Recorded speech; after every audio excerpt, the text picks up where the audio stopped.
William Grimes was officially sentenced today after being convicted last month for the 2012 murder of 85-year-old Lowell Badger. News 10's Ben Verbanek was in court.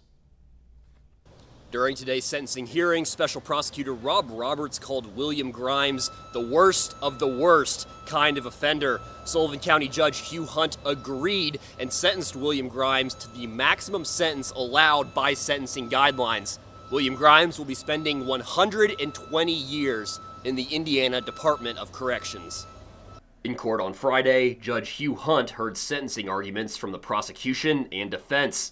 Ultimately, the prosecution threw out the burglary conviction because of double jeopardy, but maintained the charges of murder and conspiracy. Judge Hunt decided that Grimes will serve 70 years for the murder with firearm enhancement, plus an additional 50-year sentence for conspiracy to commit burglary. These sentences will be served one after another for a total of 120 years. Grimes made a statement to the court and denied any involvement, maintaining his innocence.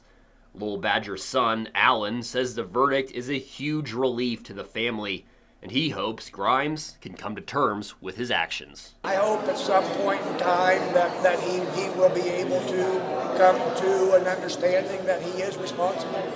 And that he can accept that and he can move on, because I don't believe anybody can move on in their life if you don't accept the responsibility. Badger says that he appreciates the hard work of the investigators, the Sullivan County Prosecutor's Office, and Special Prosecutor Rob Roberts.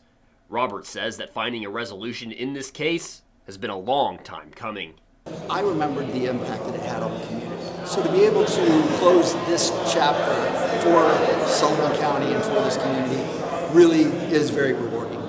Even more rewarding, though, is to be able to give that to this family. There are still 2 defendants in this case left to be prosecuted, but the Badger family plans on seeing this through to the end. We've been blessed to have a community that supports us. We've been blessed to have a family that supports us. We've been blessed to have a church that supports us. You know, there's been a lot of days where you think you take a step forward and the next day you take 2 steps backwards, and it's been a long journey. Now, William Grimes did tell Judge Hunt that he will be appealing this case. However, it is not yet clear when that appeal will happen or how long it will take for that process to get started. Reporting in Sullivan County, I'm Ben Verbanek.